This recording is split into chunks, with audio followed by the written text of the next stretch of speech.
Good morning, this is Jamey from Stonemaier Games, and today is February 9th, of all days, February 9th. I am here today, as usual, to answer questions that you have, any non-spoiler questions, of course, to discuss Stonemaier Games news, and to just discuss random topics, stuff that's been going on with me and at Stonemaier Games. Thank you so much for joining me today. Facebook did give me a weird little thing when I brought this up, where they said that the page settings are changing, so hopefully this is functional and working. Let me know in the comments if everything seems normal to you or if it seems weird. I see Tony commenting as usual. First to comment, Tony. Tony, does everything seem normal to you the way this currently looks? From my end, it seems normal, but Facebook said there was some sort of a change. Dominic, maybe you can answer the same question. So what's going on today? So the big thing that I've been covering over the last week is Libertalia, Winds of Galecrest. This is our new game. It's a new edition, a brand new edition of a game that I treasure from 10 years ago. I also have that game still, but we completely rebuilt this game from the ground up. Not completely. The core mechanisms are the same and very similar, but Paolo Mori and I examined every single aspect of the game and tried to figure out how to make that aspect as great and modern and accessible as possible. And so I've been talking about that over the last week in the design diaries. I see Carlos has a question about that. He mentioned the pirate name generator. So if you go to our website and go to the Libertalia page on our website, you can find out your pirate name by answering 4 quick and easy questions. You don't have to sign up for anything. You just click on the generator and answer 4 questions, and it'll tell you the name of your pirate name and your ship's name. People had a lot of fun with that yesterday when we shared it.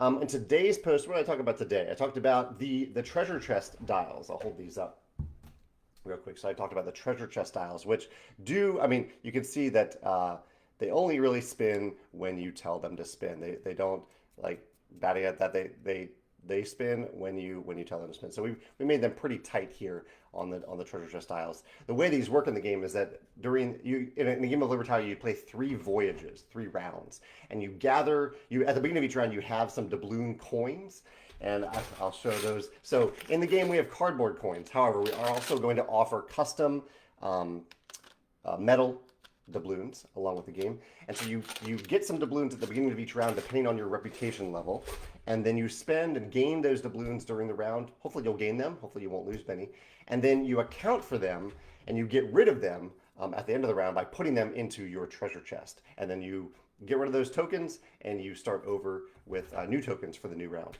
And so that's what the treasure chest dials, or the score dials, are used for.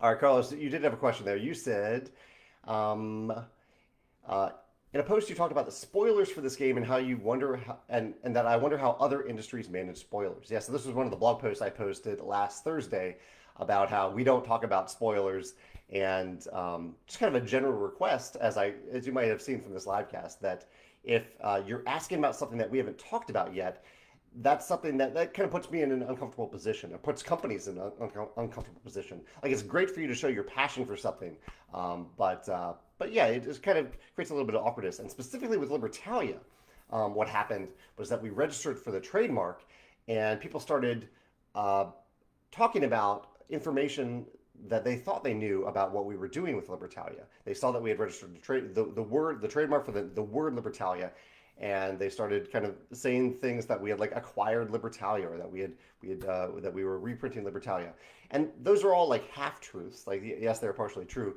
but this was based on information that people had dug up online, not information that we had broadcasted. So my general request in that post was, until a company has officially announced something, just let them wait until they officially announce it, because that's when they want to talk about it. Anyway, Carlos is saying he immediately remembered the standard reply that video game companies usually give. They say, "I can't confirm nor deny such information, but I think something along the lines of what you say for code names will also work. I'm not ready to talk about what that information means yet. You'll need to wait a little bit longer until you're ready to talk about it." And I think that's a fair way to say it, Carlos. I like that. Just say, "I'm not ready to talk about what that information means yet." So it acknowledges that there is information, but we're not ready to talk about it yet. I think that's a respectful way to deal with that information. And I think for the most part, I do have to say that most of the times when people find out something that they probably shouldn't know yet, or they ask about something that we haven't revealed yet, they're asking it out of passion and excitement and curiosity. And I love that, and I want to foster that. But at the same time, I want to wait until we are planning to reveal such information. So it's a delicate balance there. Jesse said that they're looking forward to Libertalia. What else have I revealed? So I've shown things on in photos, but not on camera. So we have the Midshipman Tile, and we actually designed it so it goes on either side of the board. This is the stormy background. This is the calm background. This is a tile that you'll use when you play in two-player mode for Libertalia. The rule books I have, but we won't reveal them until Friday. I'll show you the board. So the board is double-sided. One side is calm. So if you want a more peaceful style of play, you're still pirates, but a more peaceful style of play, you play on the calm side. And if you want a more piratey cutthroat version of play, you can play on the stormy side. And the difference of these sides are just the definitions of the loot tokens. So they're defined by these loot tiles, these 7 loot tiles, which are printed on the board, but they're also tiles themselves. And so if you want to randomize it, if you have a configuration that you like, or you just want to play in on Uncharted mode, which is when you have an assortment of different loot tiles. They're the same things that are printed on the board, but they're double-sided. So like this, the saber has the calm side there and the stormy side there. And so you can just like flip these up in the air and play with whichever side lands if you'd like. I also talked about the new reputation system for tiebreakers. So there are these 6 reputation tokens that are on a 6-space track. They're kind of jockeying position on that track. And that's how you break ties now in Libertalia, instead of having numbers printed on the cards themselves. What else have I talked about? I have talked about the characters quite a bit. There are 40 characters in Libertalia. Every player starts with the same 40 characters, or always has the same 40 characters, and you'll start each voyage with 6 new characters. So each player will have 6 characters. They'll be randomly selected, and each player will have those same characters. The variability starts to emerge, at least, well, the variability comes from the randomness of those characters. So they're randomly determined from these 40 cards each game, but also from the characters that you decide to hold over and not play from one voyage to the next. And so if I have a hand of these 6 cards, the first voyage of Libertalia Winds of Galecrest is only 4 days. So I'm going to be playing 4 of these characters. So 2 of these I'm going to keep for the next voyage. And other players might keep different characters for their next voyage, or for the collective next voyage. And I think last week, did I show last week on the video, I don't think I showed the loot tiles yet. Maybe I did, but loot tokens. So we have this big hardy bag. A lot of people asked, have we updated the bag since making Tapestry Plans employees? And yes, this is a much sturdier bag, and it's double stitched at the bottom, so it's not going to come loose. That was our first canvas bag or cloth bag we had made, and we didn't realize how easily they could fall apart. And so this one's much, much sturdier, and it holds the 48 loot tokens. You can kind of hear them in the mic there. That they are Bakelite loot tokens. Try to pull them up without really making a loud noise. So here's what the loot tokens look like. They're exactly the same size as Azul tokens, and so they feel really good tactile. Like I love digging into the bag to get them. I love playing with them. They just feel really, really good. I can talk about more too. I think that's the main things that I've covered so far, but I can jump around a lot if you have questions. Tim said, how am I doing today? I'm doing pretty well, Tim. Yeah, pretty well. Thank you for asking. My chocolate of the day today, which I'll be doing even better after I get to eat my chocolate of the day. A few people have sent me some nice gifts. I'm not really a gift person, but in general, that's not my love language. But some people have been very kind in the wake of my father's recent passing to send me some comfort objects, even just words of comfort. Comfort, I think I'm finding is really, really important when someone has gone through a major loss. And someone sent me, Asa sent me chocolates from C's Chocolates, which chocolates are very much a comforting thing for me. I really appreciate that. A friend sent me a cactus, which I thought was really, really sweet because cactuses are pretty easy to keep alive. And it's the type of thing where it's attached to my father now. So whenever I see this cactus, I can think about my father, and I thought that was really, really sweet. And what was the other thing someone sent? Oh, yeah, a good friend, Jesse, dropped by yesterday with a big bowl of delicious homemade soup and bread and cookies from a local place too. And it was just this warm, comforting embrace of food that we had for lunch, and we'll have for leftovers in the near future as well. That was really delicious. So yeah, all these different ways. I don't know if you all have gone through a moment of grief in your life, or a big moment of grief in your life, or if you've had someone close to you. I know Tim has. Tim has talked openly about that. I really appreciate that, Tim. and that what made you feel comforted, or what did you do to comfort someone else after that happened? I know we're getting a little deep there, but yeah, it's just something I've really valued recently, and it definitely was thinking about that when I was thinking about the chocolate of the day, because chocolate of the day today is some C's chocolates that Asa sent me. Tony says he's all over the doubloons. Will they be available when the game goes live? Yeah, so we'll be selling 3 things on March 2nd. One is Libertalia itself. 2 is or are a pack of metal doubloons. So it's the same number of cardboard coins that are in the game, but they are metal instead.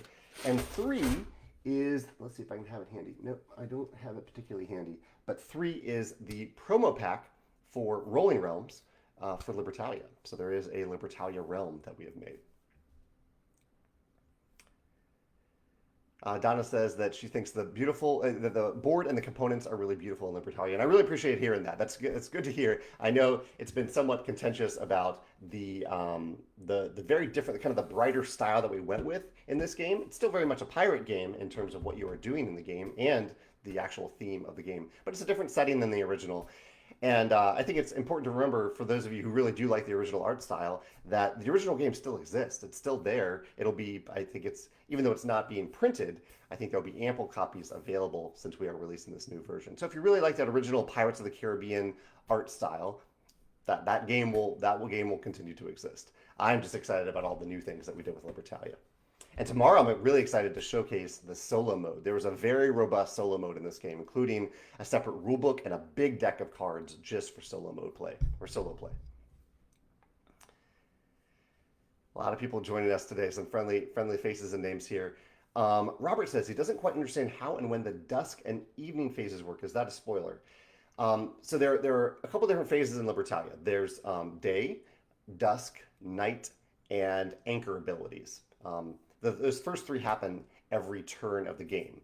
So what you're going to do in Libertalia is you will select a card from your hand, and you will put that card face down, and you'll reveal it at the same time with the other players. And then you'll order them on the map, so in ascending order. So we have, well, I'll put it that way. So we have the 39 and then the 40.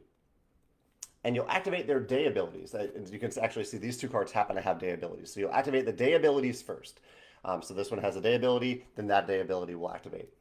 Then, in reverse order, starting with the highest rank, so this is the highest rank, you will pick, or this player will pick a loot token from the table for that current day. So they'll claim a loot token. If they have a dusk ability, that ability will trigger them.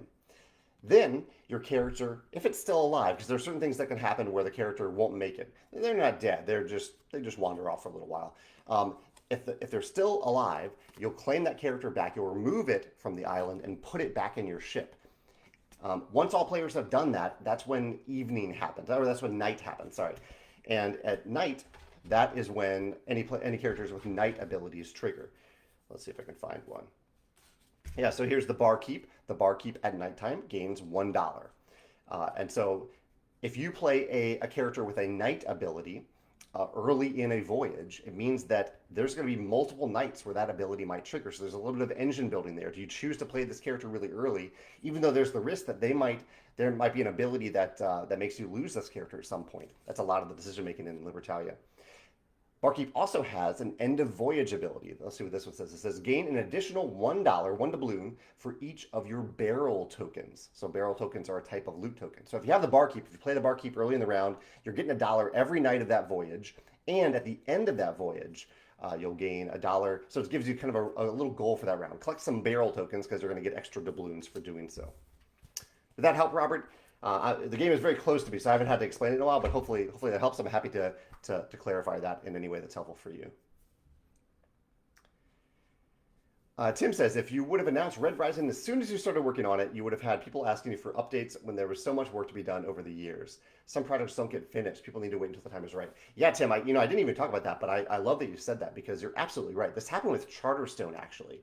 I announced Charterstone before I was done with the game, and then it took me a lot longer than I thought to finish the game. And so I had this kind of social pressure to finish and work on this game that I wouldn't say was very healthy for the creative process. I'm glad it worked out well, but in general, after that was one of the major reasons that I decided to keep things pretty close to heart until we were much closer to actually delivering them. And the production side of that is even after I finish the game, it's gone into production. Sometimes production and freight shipping, especially these days, can take a lot longer than normal. So we might announce a game. If we announce a game like before production is complete, we might think it's going to be ready in a few months, but then it could end up being 6 months, 8 months if there are some delays that happen during the process. That's why we wait until it's much closer, until production is complete, until we've already received it or are very close to receiving a product at our fulfillment centers before we announce it. And Tim is right too. Some projects don't get finished.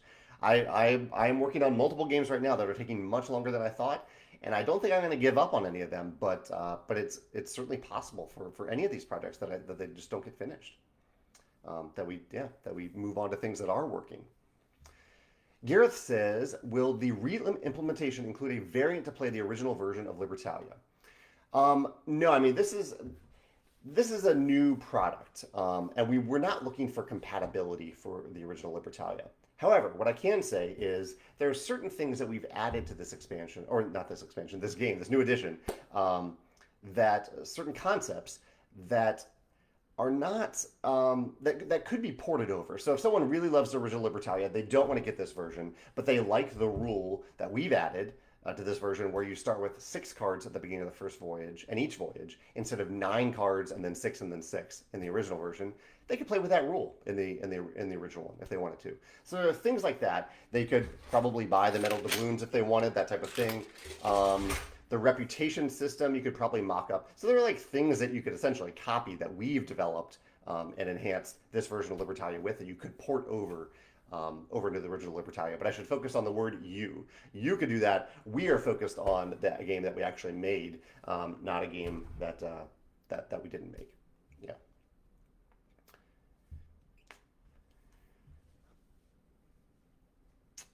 Let's see. Alan makes an interesting point here that people. So Alan says people were excited about Libertalia coming back in whatever form. People kind of garnered that information from us registering the trademark, even though it didn't necessarily mean that we were making Libertalia. Like we registered the trademark, we could have not necessarily even made the game. But yeah, that people inferred that. And Alan goes on to say maybe they didn't want to buy expensive used copies of the out of print version, and that is the one kind of catch to all of this, to the spoiler thing, that we don't want the information that we have about a product to cause anyone harm. And I think it is somewhat subjective there, but could it cause harm to someone? If someone really wants Libertalia, they don't know that it's coming back into print or that we're making a new edition. The old version is definitely not coming back into print. And so they go and spend $100 on a game that's out of print instead of waiting for a new edition that they could have known about if we had told them. And I think that's a perfectly valid point. But I also think that's in the hands of the consumer. Like no one is making you go spend $100 on an out of print game. There are other ways to get games. There are many other games. There are other pirate games, things like that. So I don't think that's an example of true harm that we might cause someone by not revealing a spoiler.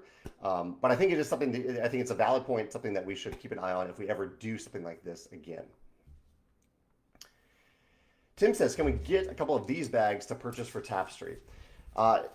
Tim, as I think we discussed a little bit with the dry erase markers for Rolling Realms, it is logistically like harder than it might seem for us to offer a la carte components from our games. So that's why we don't do that very often.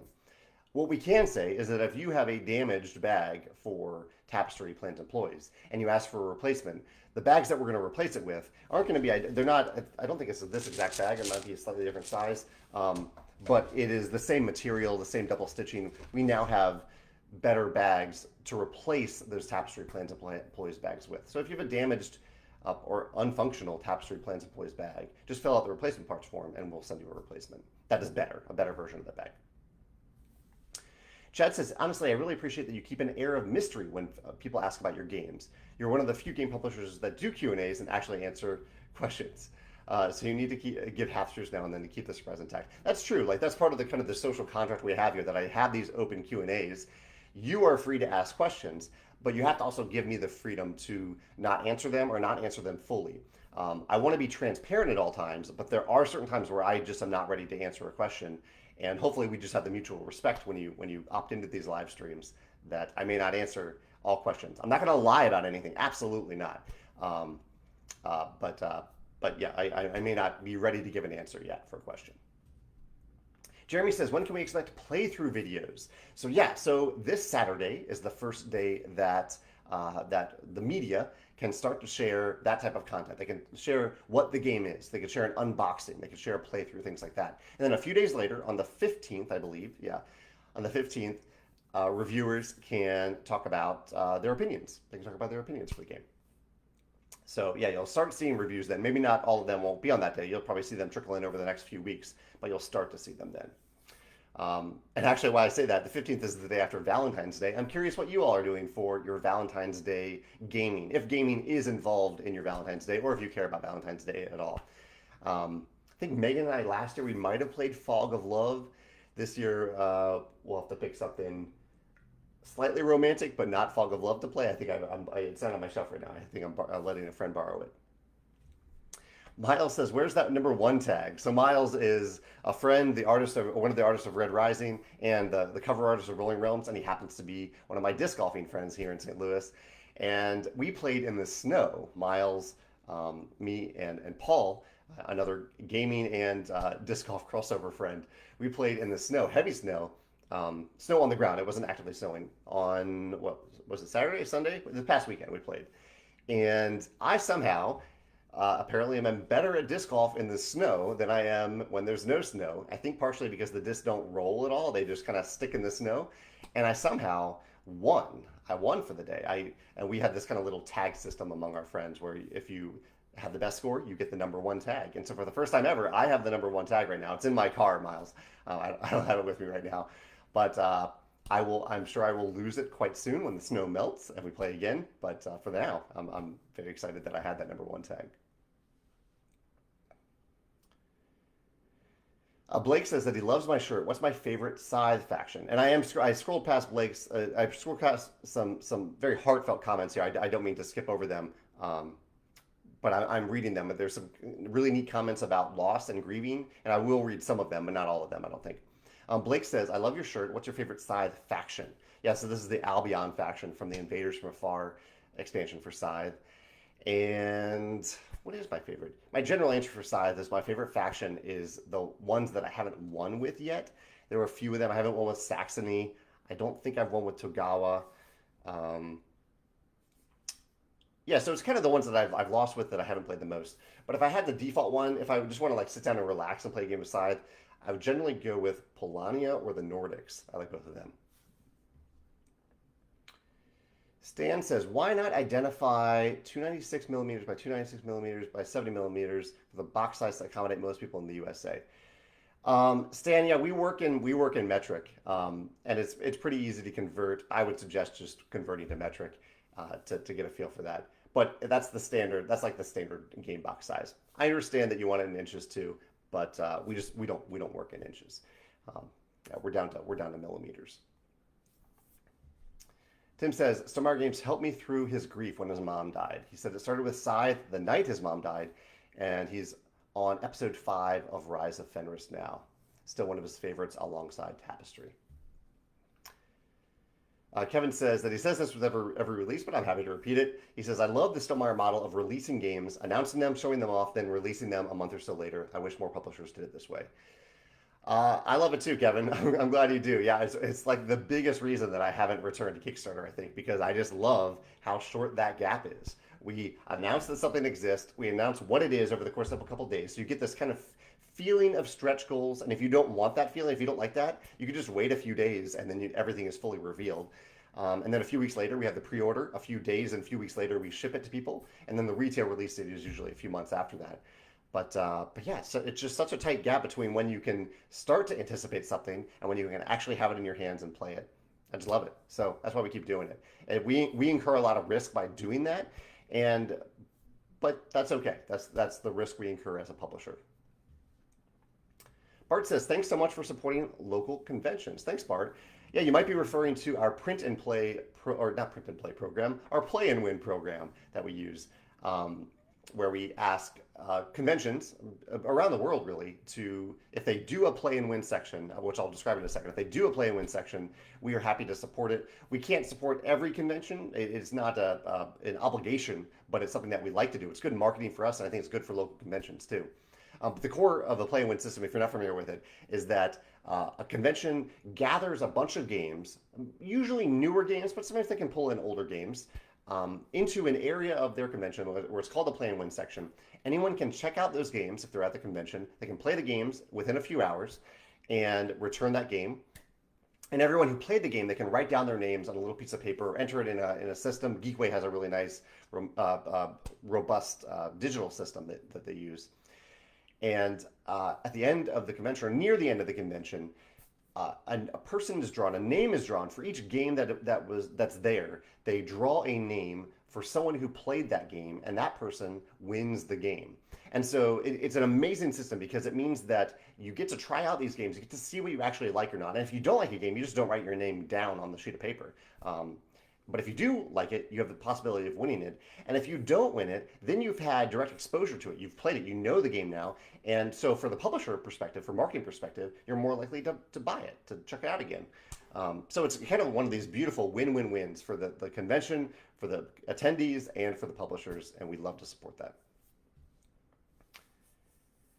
Mark says that pirate games are his favorite genre of games. He owns the original, but will definitely be picking up this new edition of Libertalia, which I'm very happy to hear, Mark. He says, it looks amazing, and the solo variant sold me. And I'm excited to share what that is tomorrow. It's a really cool solo variant, or solo mode. He says, side note, he should be getting his Kickstarter for Dead Reckoning within the month. All right, so we'll have a couple pirate games hitting the shelves, or hitting the tables in the near future. That's from a different company, but it's a beautiful, beautiful game. Joshua says, I believe you said that players start this with the same 6 cards during each voyage. Is this similar to Ruling Realms in that someone grabs 6 random cards from their deck and everyone else finds those 6 cards in their deck? That's exactly what it is, Joshua. Yeah. What we recommend in the rule book for Libertalia is that only one person shuffles their deck. Only one person needs to do that. So they shuffle their deck. They're the one drawing the 6 random cards. Everyone else keeps their deck in order, so it's easy to find the 6 random cards that they need to find. Stephen says that he's enjoying the updated art and design. Aramis has some comments from San Francisco. He says, I agree 100% with everything you said in the Bruno spoiler post. Yeah, I call it, we don't talk about spoilers or Bruno. He says, I'm a hardware design engineer at Apple, and there are many shared philosophical principles between Apple and Stonemaier. That's quite a nice comparison to make there. Thank you. Apple loves to surprise and delight customers when the time is right, just like Stonemaier games. I love the way you said that. Yes. Surprise and delight customers when the time is right. And I think if that is best done when it's in control of the company, in control of Apple, in control of Stonemaier Games in this example. He says, are you able to share the influences that shaped your design and social ideologies? That's a tough question. I mean, I've definitely been influenced by all sorts of companies, including Apple. A lot of them come from other publishers. I mean, other game publishers, because they're who I spend the most time paying attention to, the different ways that they are trying to surprise and delight their customers and bring joy to their customers. So when I see another company bringing joy to their customers in a unique way, I'm often inspired by that. The most recent example I have is not really a great answer to your question, but I will say it because it's, it uplifts another company in a fun way. And that is, I played a game called Merchants of the Dark Road just yesterday. And they did some really cool things with the components in this game, including one little thing I'll mention in my upcoming video about it, where there are these double-sided tiles, and they represent things that you can acquire and sell throughout the game, like a piece of armor. And on one side of the tile is just a printed icon of that armor. But on the back side of the tile is that same icon, but with gold foil. And that is the legendary side of the tile. So it kind of means that you have a very special, unique version of that armor. And just a little touch to make that gold foil really makes it feel legendary. Like they could have just printed the word legendary there, but the gold foil that Elf Creek Games put on the back of those tiles really made it feel special. I know that is a great answer to your question, Aramis, but I am influenced now by Elf Creek Games for what they did with that. I thought it was a really clever addition. Let's see. Yeah, Morgan says, no, that's a good point here. Morgan says, no matter how soon you announce you're doing a new version of an out of print game, someone will have paid $100 for an old copy the day before. Yeah, so that's true. You can't go back in time and tell everyone not to buy the out of print versions that they already bought. Yeah.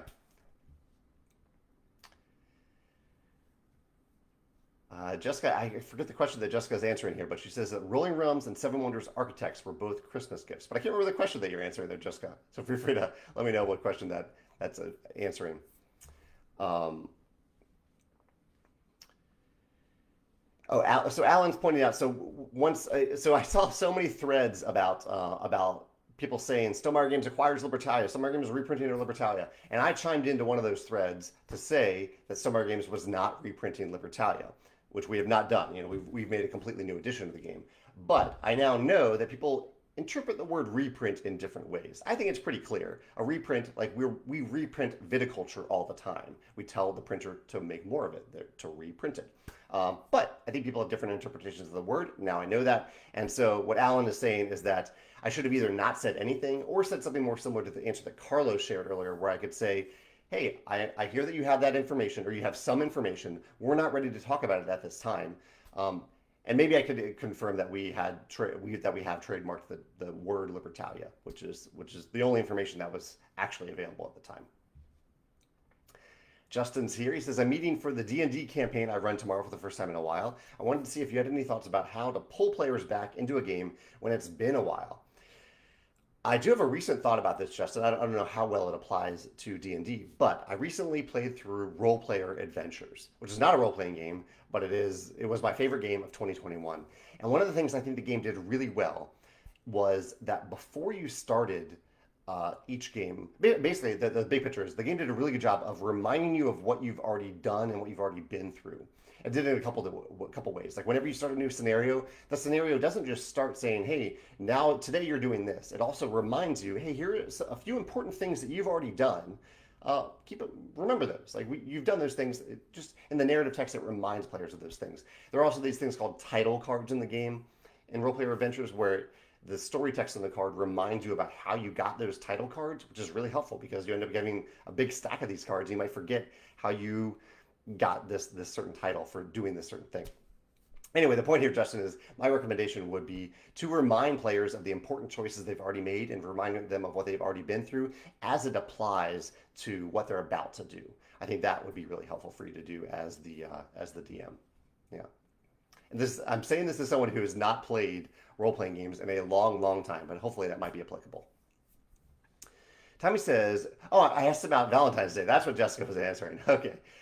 He says they will spend Valentine's Day aboard a cruise ship with a Dice Tower crew and a few hundred other gamers. Any chance you'll be there? I won't be there. No, I didn't know about that, the Dice Tower cruise. I should have known about it. But that is exciting. I hope you have a ton of fun doing that. And yeah, hope you have fun doing that. I've never been on a cruise. It's not something that I get particularly excited about, but I hear people have a lot of fun with them, and I hope you have fun on the Dice Tower cruise. Tom says, any news on the Wingspan box? He says he just bought Dune Imperium and he's excited to play it. I love Dune Imperium. That was my favorite game of the previous year, even though I think a lot of people played it for the first time in 2021. So the news for the Wingspan nesting box, I don't really have any news about it other than we are much closer now to moving ahead with it than we were a few months ago. The box itself has been ready for quite some time, but we've been waiting for the latest expansion to be ready to go to production, and it still isn't there yet, but we're a lot closer than we were a few months ago. We're going to make them at the same time. Yeah. Tim says he got another game of Charterstone in over the weekend and maybe another next month. He says he's playing Terra Mystica and Nemesis Lockdown soon. Do you have any idea when your Atlanteans faction will be available? I don't. So I designed a fan faction for Terra Mystica, and the folks at Forland are actually making some of these fan factions, including the one that I had the original idea for. And it's on Board Game Geek now. You can check it out. I think they're going to test it on Board Game Arena and then officially print it after that. So I'm guessing there'll be a 2023 release. Yeah. Brist also says that they liked my shirt. Yeah, this is the Albion faction shirt. I got this from MeepleSource. MeepleSource makes these shirts. Carol is popping in just to say hi. Hi, Carol. Thanks for saying hi. She says she loves our play and win strategy. Even our small one had some games, but it made it possible to try one of the Stonemaier games that she had never played between two cities. Yeah, I mean, even a small convention, we're happy to support it. I think it is, though, important to keep in mind, if you're a convention runner watching this, that again, it's not the I don't it's not the obligation of a publisher to send you games. It's nice, it's good marketing, I think, for a publisher to do that. But it is the obligation, if you have a play and win section, if you're advertising a play and win section at your convention, that you make sure that you, as the convention runner, populate that with games.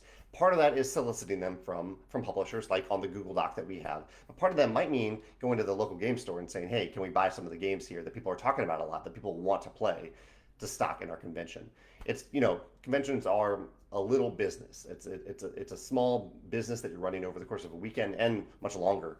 And so you kind of have that obligation to your participants to populate that play and win section. Speaking of Gen Con, Cynthia is here from MeepleSource. She says, if anyone is going to Gen Con and is interested in teaching Stonemaier titles in exchange for a badge, please let us know. I'm going to be asking the same thing to our ambassadors in the near future, but I'm glad Cynthia said this. Anyone watching this who loves our games, who knows our games, and is attending Gen Con in 2022, please let Cynthia at MeepleSource know about that, so that they'll be able to give you a badge. They'll cover the badge, and you'll just be there to share your knowledge of our games with people. Peter says, are there shirts for other factions available as well?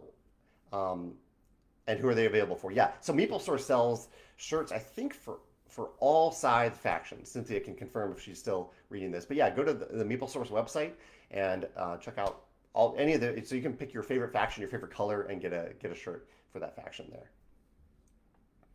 Tyson says, is the Wingspan nesting box going to be approximately the same size as the Scythe Legendary box? I might have the measurements on our website itself. I don't have them offhand, but they're pretty similar in size. Yeah, and they were designed to fit onto a kind of a standard gaming shelf. But yeah, pretty similar in size. A lot more going on the inside of the Wingspan nesting box, though, than the Scythe Legendary box. Chad says, what would you say makes a great heist game?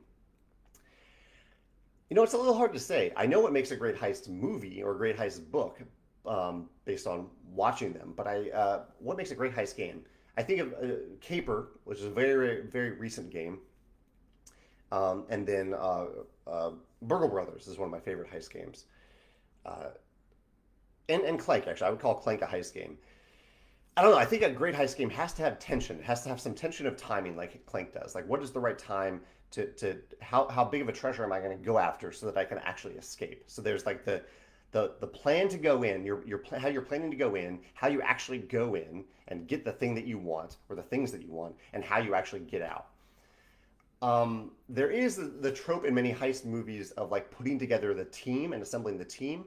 I don't know if that's necessary for a great heist game. I think Caper does it really well in a really creative way in that it doesn't really feel like a separate phase of the game. Like building your crew is something that happens over the course of the game rather than something that happens only at the beginning of the game. And I think that works really well for Caper. Let me see if there's any like key ingredient. I really think the key is tension and maybe even a little bit of a twist at some point, because I think that's what makes a lot of heist movies really good, where they have kind of the plan of what they're going to do, and they have how that plan actually happens, and there's usually some sort of a twist that happens along the way that I enjoy in heist movies. So yeah, any of those things that can be incorporated into a game could make a great heist game. Let me know if any of you are watching this, if you have a favorite heist movie, book, or game, or all three. Let me know in the comments here what your favorite is. Tom says, is there enough new in the Stonemaier Libertalia version for those who already have it to make it worth buying the new one? I think so. I mean, so here, I have this in the rulebook. I actually have a little section in the rulebook about all the new stuff that's in this game. There are more characters in this game. So there are 40 characters instead of 30, and each character has been reworked. So I think each character is better than the original version, or more clear, more intuitive, more balanced, that type of thing. There's a lot more replayability and variability in the game because each loot token in the game, which are now nicely upgraded bake-like tokens instead of the thin cardboard tokens, they have two different meanings, two different definitions. And so similar like Quacks and Quedlinburg, where each token has a different meaning, Same thing in Libertalia. Uh, you play slightly different in this game, so this isn't a new component, but a new rules change in that you start with 6 characters at the beginning of each round instead of 9, 6, 6 in the original. There's a reputation system that we use for tiebreakers. So instead of the old tiebreaker system, which was probably the most controversial system in the game, we have a reputation system that I think is better, improved. Instead of having a game board where you keep track of your doubloons, your loot, or not your loot, your wealth, we now have score dials for each player to keep track of that. We have slightly different discard pile rules. The original had two discard piles, and now there's just one discard pile. There's now a robust 2-player mode in the game that wasn't in the. Well, I don't say robust. It is a nice 2-player mode that I think it works really well. It's this tile that you put on the board at the beginning of a 2-player game, and you use it throughout the 2-player game. You don't have to run a bot. It's just a tile that represents a third character or third player. And probably maybe the biggest for some people, we have a very robust solo mode. There was no solo mode in the original. Our solo mode comes with a rulebook and a big deck of solo cards that you'll use to play the autonomous system. So Tom, like wholeheartedly, if you enjoy the original Libertalia, I think I know it's subjective, but I think we've added to this version, and I think we've improved it. That's the subjective portion. But yeah, I totally think if you enjoy the original Libertalia, you'll enjoy this one even more. Chad says there's no disc golfing on a cruise. Let's see. Joshua says, do you ever consider what you'll do after Stonemaier games, or do you try to live in the moment and not think that far ahead? I know in the past you've talked about maybe designing a limited number of games. I haven't thought about what I'll do after Stonemaier games. I can't imagine a point in my life where I don't want to play a lot of games, or I don't want to design games. So I don't know that. I did recently talk about on our blog what our 5-year plan is. But a lot of that plan is kind of just doing what we do now and continuing to try to do it better. And in the past, I have in the past talked about the concept of saying I want to design X number of games in my lifetime, or publish X number of games, not design, but publish. And the intent behind that was that I don't care about being a prolific designer. I don't care. I don't want to pump out game after game. I only want to make things that are really, really special to me and can bring joy to a lot of other people. And so that's where that artificial limit came into play, where rather than having, it really is an artificial limit, but it's been a helpful construct for me to say, like, okay, I've got a couple of games that I'm excited about, but which one am I really, really excited about? Which one do I really want to spend a lot of time on and the Stonemaier Games resources on, and that I want to share, that I think will bring the most joy to people? And that's what I'm focusing on. And that's not only my game designs, but it's also just the games that we publish in general from other designers. George says, will there be any live Rolling Realms this week? There will be, yeah. I plan on playing today. I don't know the exact time, but probably 1:30, maybe 2 o'clock today. I'll play a round of Rolling Realms over on the Rolling Realms Facebook group.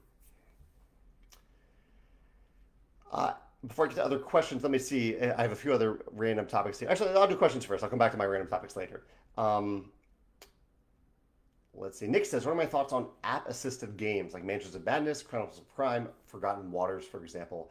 I think any game that can be significantly better thanks to an app, I'm all for other publishers doing that. Personally, it's not something that we're pursuing because I found that digital development can take it can't really start until you finish designing a game, so you're ready to go to production for a game. And that means that the digital development might bump the schedule for a game way back, way farther than you think it will go for a game that could already be published. And so it isn't, and you don't really have much control over how long that digital portion of it takes to make. However, and also slight personal preference, I do enjoy turning off screens when I play games. I never have the TV on. I use my phone only to take a few photos. Other than that, the phones stay in pockets at my game night. And so apps do require screens. I think they can make the experience better for specific games, for certain games, but in general, I prefer to keep screens off when I play games. So it isn't something that Stonemaier Games is pursuing, but if a game really benefits from it, I embrace that technology as a gamer. Mark says, have I seen the demo for Bad Company? I don't think I have. Oh, yeah. I recognize this cover somewhere. And I'm curious about it, but no, I haven't played it yet. I'm curious about that. Tony says, as a Mini Cooper owner, he loves the Italian Job heist movie. Cynthia loves Money Heist on Netflix. Says, how many different meanings can each loot tile have? Currently, each loot token has two meanings.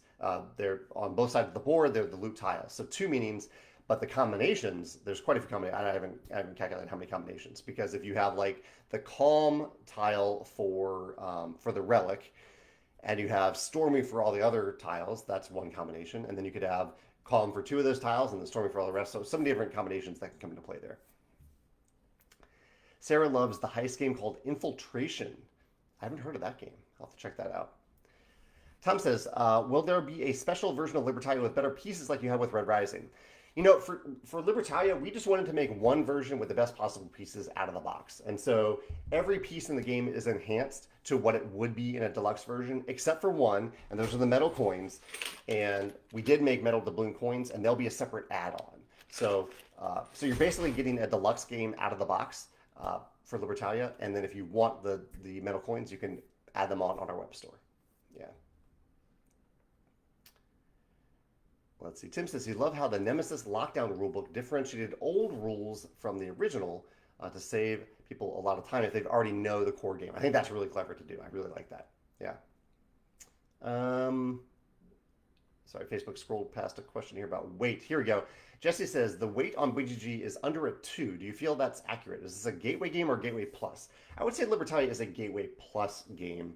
I think like the original Libertalia was around a 2.3, I think. And I think that's in line with the current Libertalia as well. I think there's a little broader decision space in this version of Libertalia, so it might be like a decimal point higher than the original one. But under 2 is maybe a little. I don't think that's quite accurate. Yeah. George says, any hints about the Stonemaier anniversary this year? Something special planned? Yeah, we do have something special planned for our 10th anniversary. It's Stonemaier Games' 10th anniversary, which will hit in like September, October. We have something special planned for that time. Yeah. Justo says, what is the best way for a new game designer to find playtesters? That seems to be the trickiest part. Check out the page on my blog called How to Design a Tabletop Game, because there is a section there about how to pay for playtesters, how to find playtesters and how to pay them. But I think the core way that I would do it if I was just starting out, other than going to friends, would be to go to meetups and volunteer yourself as a playtester in exchange, essentially, not a direct exchange, but essentially an exchange for people playtesting your games as well. So find tabletop game meetups in your area. I know that's a lot harder during the pandemic, but hopefully they're still happening. Tim says that Solar 175 looks nice. It might be a back for him. And he's looking into Broken Planet as well. I haven't heard of Broken Planet, but I did see Solar 175 is a legacy game set in space from the folks, I think, that did Floating World. And so I'm really curious about what they do with it. Yeah. Simon says, have I played Cape May from Thunderworks Games? He says he's really interested in a town builder using a hand of numbered cards from 1 to 7. I haven't played it, but I like that idea of a mechanism. I love where you have a hand of cards that tell you all the things that you can do. That's just a core mechanism that I enjoy in games, so I need to check that out, but I haven't played Cape May yet. Let's see. I did have a few topics. Looks like we've reached the end of the comments. If I missed anything, let me know. But what else did I want to share? Recent plays. I mentioned that I recently played Merchants on the Dark Road. Great first play of that game. And we played Draftosaurus on Board Game Arena last week at my game night. We are hosting game night tonight, and so I don't know what we're going to play tonight. I don't know what I'm in the mood for. Maybe I'm going to get out Glenmore 2. I just looked over my stuff. I was like, I haven't played Glenmore 2 in a while, so maybe I'll get that out. Movies we watched over the past weekend. We watched the Sonic the Hedgehog movie, which was way better than I thought it was going to be. I went in with very low expectations and was delighted. Like, I thought they did a great job of mixing like action and CGI with a lot of clever, it was a really well-written movie in terms of the dialogue, which surprised me. I did not expect that for a Sonic the Hedgehog movie. And we also watched Ghostbusters Afterlife, which was entertaining. I enjoyed watching it. I think I'm more likely probably to rewatch Sonic the Hedgehog if we ever rewatch it. I don't know if there's a need to, but I'm more looking forward to the next Sonic the Hedgehog movie somehow than the next Ghostbusters movie. But I thought it was fine. I was still entertained by it. I did a video about heavy games that I enjoy. So heavier games. I think some people enjoy much heavier games than I generally enjoy. But I did a list of my top 10 favorite heavy games. And it was really intriguing to see that this video attracted a lot more attention than other videos that I thought would have attracted attention. Not that I don't make videos for the viewership. That is not a factor for me. But it is interesting to me to see what videos people connect with and are drawn to. And a lot of people seemed excited about that one. So I guess people love talking about watching videos about heavy games. And oh yeah, I have a note about tinnitus. Is that how you pronounce it, tinnitus? I have realized that I have tinnitus in this ear. Just a very recent thing started happening after I went disc golfing the other day. I don't know what happened. I don't listen to loud music or any really loud anything. But I have tinnitus in this one ear right now. I'm curious if any of you have that. Do you have a consistent sound or ringing in either of your ears? And how do you manage that? And has it ever gone away? Does it come and go? That type of thing. I'm hoping it goes away on its own because I'm not loving it. Tony says, I can't ever seem to quickly find the Stonemaier game schedule or timeline that shows what's in the queue. Where is it located on the site?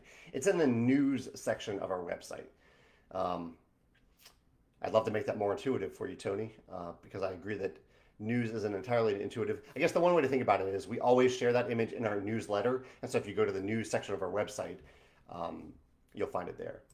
You'll click on, it's in, like if you go to our website on a computer and just click on the news button or the e-newsletter section of the drop down of the news button, you'll find it there. Yeah. Well, I think that's everything that I had for today, and I'm going to be back on camera in a little bit to do a Rolling Realms playthrough. So thank you so much for joining me today. Thank you for your comments, your questions, your insights. I love hearing from you. And if you want to join me for a round of Rolling Realms later this afternoon, probably, I don't know, should I say a time? What time do I have in my calendar? I have it at, I have a 2 o'clock question mark live stream. I'm not going to commit to that because I might do it a little bit earlier, but currently it is tentatively planned for 2 o'clock. Feel free to join me then and we'll play along. Miles says, Paul forgot to mention that the #1 disc golf tag comes with tinnitus. Oh, that's a delight. That's really funny, Miles. All right, have a great day. Have a great Valentine's Day, and I'll see you next week. Take care. Bye.